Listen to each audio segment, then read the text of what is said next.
Meditación número 21 de la serie En las huellas de Jesús. El texto de esta ocasión es Mateo 27, los versos 19 y 20. Soy el pastor Rafael Pola. Me da gusto compartir la palabra en esta ocasión. Dice así el texto bíblico. Justo en ese momento, cuando Pilato estaba sentado en el tribunal, su esposa le envió el siguiente mensaje. Deja en paz a ese hombre inocente. Anoche sufrí una pesadilla terrible con respecto a él.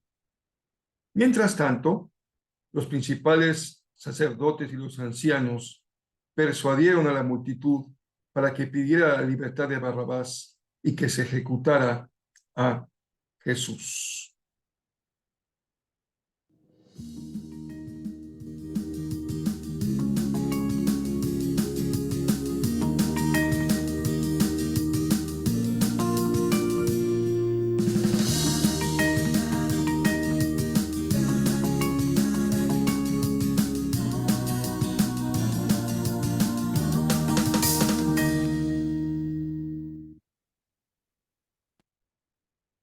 Hablemos hoy de la capacidad que algunas personas tienen para persuadir.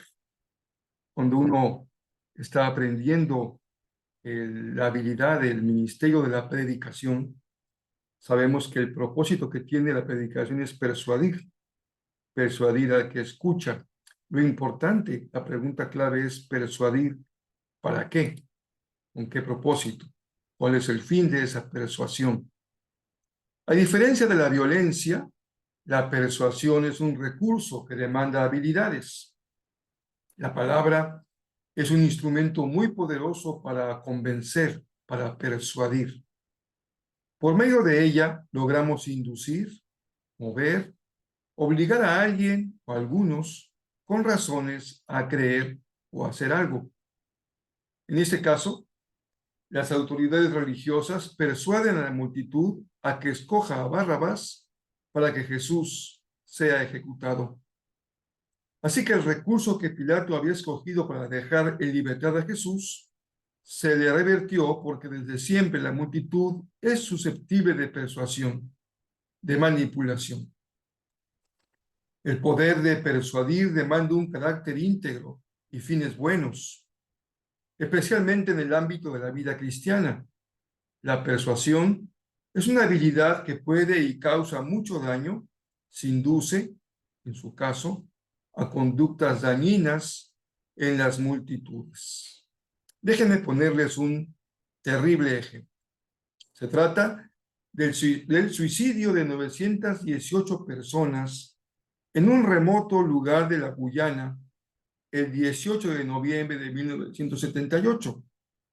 Se trata del suicidio o crimen de la secta El Templo del Pueblo, dirigida por el pastor Jim Jones, un carismático predicador que logró sumar de sus seguidores más que lealtad y fanatismo, incluso llegaron a la idolatría.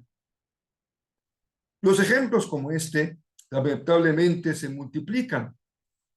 Por ello hay que mantener siempre presente, nunca olvidarlo, que cada uno de nosotros solamente sigue a Jesús y que seguimos el ejemplo de los cristianos de Berea que leían las Escrituras para constatar la enseñanza del apóstol Pablo, alguien tan poderoso en su palabra, tan persuasivo.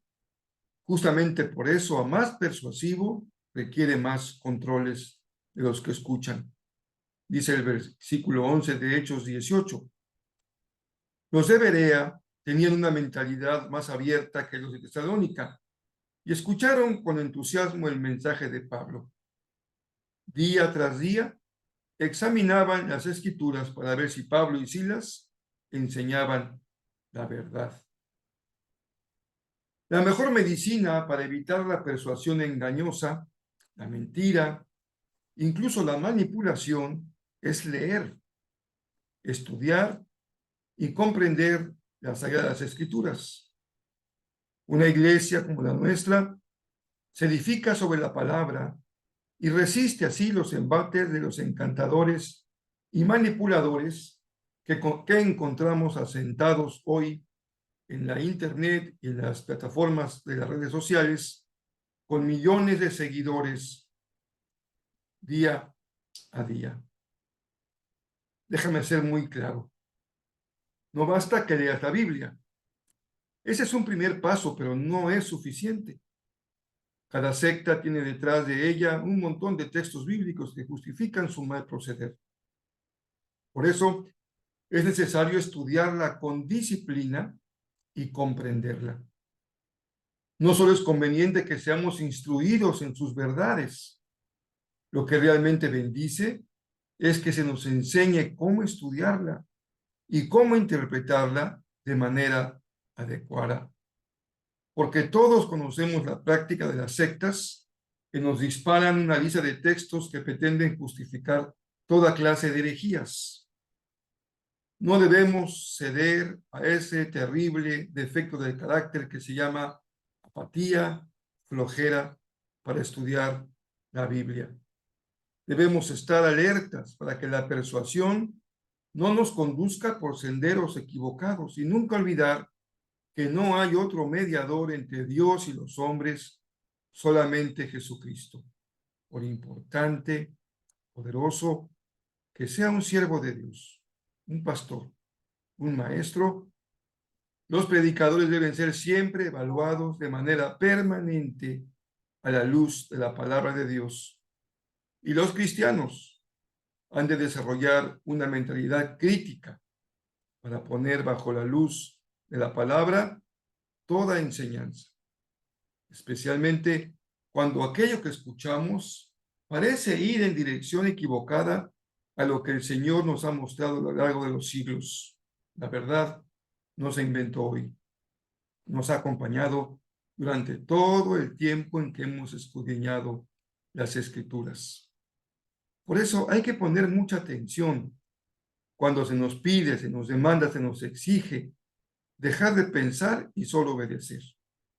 Seguir ciegamente y poner en manos del predicador, el maestro, la secta, el grupo, tu dinero, tu vida, tu integridad, porque de abusos estamos hasta el copete y el daño a la obra del Señor es mayúsculo.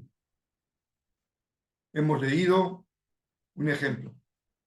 El pueblo de Israel fue persuadido no por los paganos, ni siquiera por el emperador o el procurador romano, fue persuadido por sus autoridades religiosas para que ejecutaran a Jesús. Así que abre los ojos, pon atentos tus oídos, porque la pregunta de hoy es, después de este texto bíblico, necesitamos escuchar algo más que nos convenza acerca de cuidar la persuasión.